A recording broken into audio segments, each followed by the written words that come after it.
Welcome to the Lift and Glow Fitness Podcast, the health and fitness podcast for women who want to look great and feel great for good. Whether your goal is to lose weight, build muscle, or you just want to be the healthiest version of yourself, the advice that we share here is going to help you do that by building habits that stick without sucking the fun out of your life. Before we get stuck in today's episode, please make sure to hit subscribe so that you don't miss any future episodes from us. How to build your glutes. I feel like a lot of people want good bums, don't they? Yeah. Like it's something that everyone talks about now. Yeah, it's definitely. It used to be all about abs and skinniness. Yeah. And there's more and more Thigh people. gaps. Yeah, thigh gaps. There's more and more women who are, which is amazing for us, who are open to building muscle, want to specifically build the glutes. We do get people, don't we, who are like, oh, I just want to build my glutes, I don't want to build my legs. Yeah. Get that a lot. Yeah. So I thought it would be a good thing to have a little discussion about. So, what do you think? How would we build glutes? First and foremost, obviously, strength training. Yeah. Obviously, there's more than one, obviously, but different exercises that will help you build your glutes, like our Lift and Glow Glute Fridays. Yes. Obviously, I think following certain exercises and progressively overloading them over time. So obviously not sticking to the same weights. Like I know I'll hold my hand up when I used to go to the gym a few years ago and I'd be on the leg press. Like I would do the same weight on the leg press every week, 3 sets of 10, and that was it. Like I wouldn't ever progress, change the rep range, add a pause in, whatever. Yeah, so I think now, I think that's why as well it's so useful these days to, if you can, get a program, get a coach, have someone to help you along your glute journey. Yeah. Into growing them. But yeah, I'd say definitely strength training. Like you're not going to get glutes off running all the time or The spin stepper. classes, the stepper, yeah. Pilates. Do you remember like I've seen people do it not even that long ago, but on the stepper and like people like step and then kick back and step and then kick back. I used to do that. Or sideways. I used to do that. If I did that, I fall off it. I don't know So how I people had a do it. routine when I was in Manchester, when it was all like, when I was really trying to get into the gym. I used to do that. I used to do the stepper with the kickbacks. Yeah. And then I used to have this little routine of doing them for like so many minutes and then doing the side. Yeah. And then the other side, you did feel your bum. You had the connection burn. to your glute, the burn. Yeah. But that's not how you build your glutes. No. Like I'm devastated that I wasted time doing that really. So yeah, lifting, like, building muscle. Lifting weights. We have to lift weights. We have to progressively overload. And like you say, you can't just go in and lift the same weights all the time, because I definitely used to do that as well.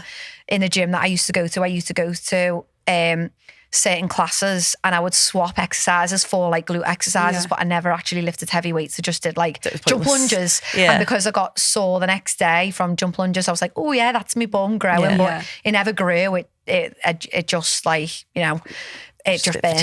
Yeah. So like progressively overloading in the gym, lifting weights.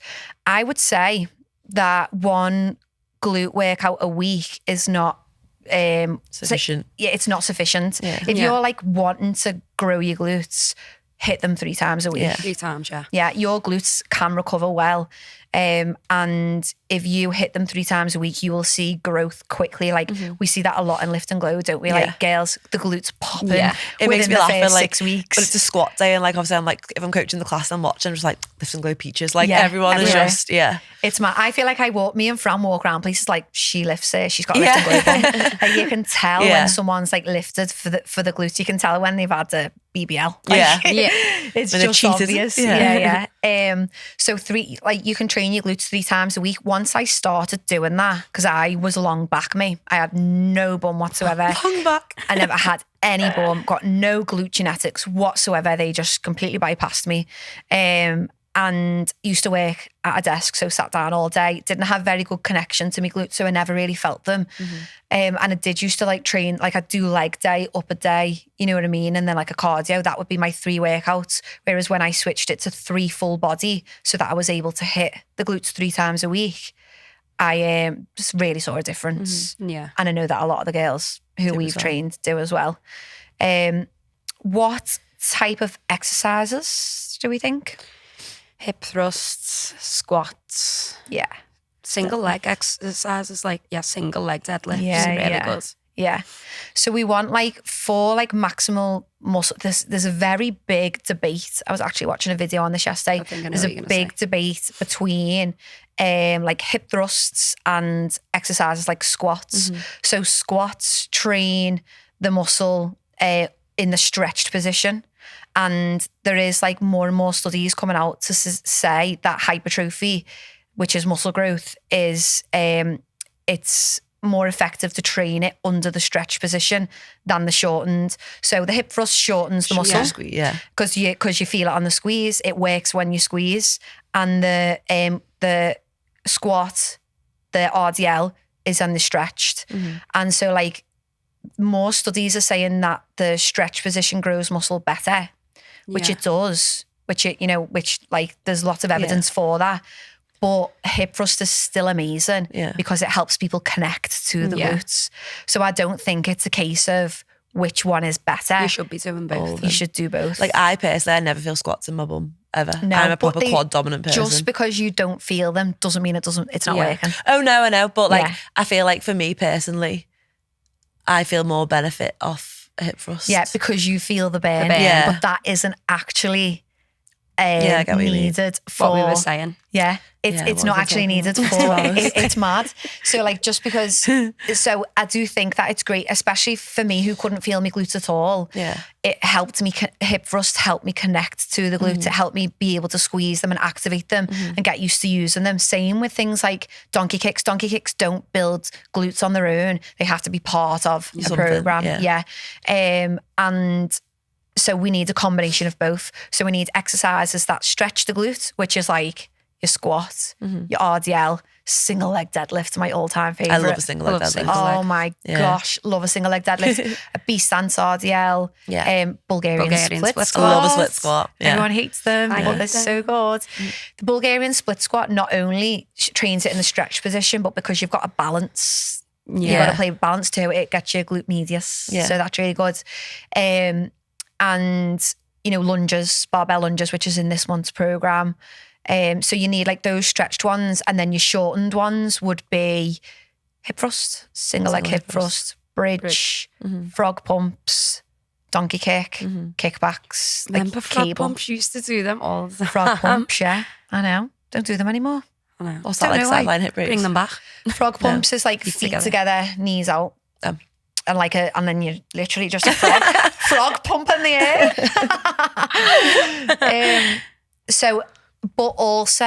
So that's like there to train like your glute max, but also we have the side glutes. So what do we do for that? You like abductions? Yeah. Jinx. Padlock 1, 2, 3. I love an abduction. Yeah, I love an abduction. Yeah, I really, like really a drop like set how on they you feel. It burning. Yeah. And it's because you can feel that. It's a good feeling. I love the burn apparently. You've got obviously your glutes that like make your shelf, but then you've got like these side hydrants ones as well. Yeah, fire hydrants. You feel pumped. Bastards. yeah. Glute medius kickbacks. So like you're kicking out to the side rather than back. So that's working the glute medius more. Sideline hip raises. So like I think like a well-rounded glute workout or glute program should have like every workout. I think this is how I do it anyway. So if you have a combination of a stretched position, a stretched exercise like a squat or a hinge, a shortened exercise like a thrust or a kickback, as well as an abduction. Yeah. In each workout, 3 times a week, your glutes are gonna grow. You're complimenting everything, aren't you? You're hitting each little thing. Doesn't matter like which one, like science says is better. If you hit all 3 of them, you can't really go far wrong. Yeah. No. Yeah. And like if you do that 3 times a week, it doesn't mean you have to do the same exercises 3 times a week. Like workout 1 could be squat, hip thrust, cable kickback. Workout 2 could be RDL, Bulgarian, single leg hip thrust. Like it could be a different version of each of those movements, but like over the week you're hitting each like pattern of movement 3 times a week. Yeah. So obviously you need to lift weights. We need to hit all of those like little points within our workouts, and then also nutrition. Yeah. Massively underestimated, isn't it, nutrition? Need to eat a lot of food. Can Not a lot, you- but you do need to eat foods. Like You need to be at least maintenance. Yeah, Yeah. at least maintenance. Otherwise, you're all going to struggle and nothing's really going to happen. I feel like a lot of people get caught up with either they want abs and they want a bum. But I'm like, you really can't have both. Like, you've got to choose one. At least not at the same time. So you need to build your glutes and then Have a focal point work first. towards getting abs while keeping hold of those glutes, which is challenging. Like Yeah. I know as soon as I lose weight, it just goes off my glutes. I'm just one of those people who doesn't like have them. So yeah, I think this is a big mistake because we have a lot of people coming in wanting to build the glutes but unprepared to eat enough food to do that. And you need to be beginners to strength training definitely can build some muscle while you're in a calorie deficit, not in like a crazy drastic one, but when you're in a slight calorie deficit, but that only lasts like a short time. You need to be at least maintenance to build muscle. And to be honest, most of my clients who do want to build muscle, unless they want to build like a lot quickly, I will just put them to maintenance. And just you're able to build muscle and lose fat at the same time at maintenance. They feel more comfortable doing that as well, don't they? I feel like because the scales women as aren't well. shooting up. Yeah, if they come in and then you just put them like in a surplus straight away, the head will fall off. Well, the thing is, in a calorie surplus, you're not only going to build muscle, you're going to add fat as well, aren't you? So for every pound of muscle you build, you'll gain a pound of fat. And then it's like, so I don't actually agree with this whole bulk and cutting. I think if you want to build muscle, do it at maintenance and then accept that sometimes your lifestyle will allow you to go slightly over that and just maybe build slower so that you're not getting all of the fat gain that comes with it and then having to diet and all of that. But we know loads of girls, even like for myself, the scales have stayed the same. They've still lost fat, still got leaner, but they've built muscle as well. And so they look different. So nutrition is important. I would say protein. Yeah, because if you're going to build your muscle, you need to be able to maintain it as well. And you're not going to maintain it without protein. Yeah. Well, protein's the building blocks of all your cells. So of all your cells. So you have to eat protein to build muscle. So like you could eat enough food, but if you've not got enough protein, it's not ideal. Do you know what I mean? It's not like, that's not going to get you the best results possible. Not accelerate results, is it? That's it, yeah. So you might build some muscle with literally eating 40 grams of protein every day. Yeah. But you'll maximise your results by getting enough protein in. So lift weights, ignore like all of the burny stuff and instead lift weights, progressively overload and eat enough food. Pretty simple. Consistency. Yeah. How you long can't does just it do it take? 2 weeks expect to have a big bum. Literally, It takes a long time. Building muscle takes such a long time. It doesn't happen overnight. And like I reckon you can see a little pop in your glutes after 6 weeks, but they're not gonna, especially if you're somebody who's not like genetically gifted with glutes, they're not gonna like balloon up in that time. No. So I think like you've got to years, give it. Sadly, it does take years. Yeah. You're not going to build them overnight. It proper takes consistency, and don't like program hop. Like I think just because like you might feel, say, Pilates in your bum more than doing heavy back squats doesn't mean that that's actually doing need to favour better. that. Yeah. So don't like hop around different things. Just stick to what works for building muscle, which it has always been and will always be lifting weights and eating enough food. We had a pound for every time Hayley said just lift weights.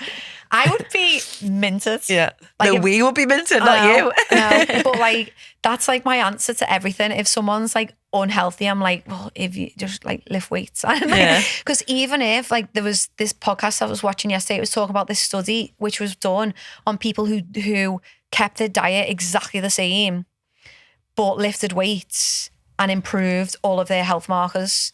And it's like, if you build muscle, you make yourself healthier, even if you don't lose weight. Like you can be someone who's overweight and be healthy, have some muscle and be healthier than someone who's underweight with no muscle. Like muscle is like so important for health, and I want to just scream it from the everywhere. rooftops. I am on. I talk about it all the time. But it's true. And I feel like women are scared to the word muscle sometimes.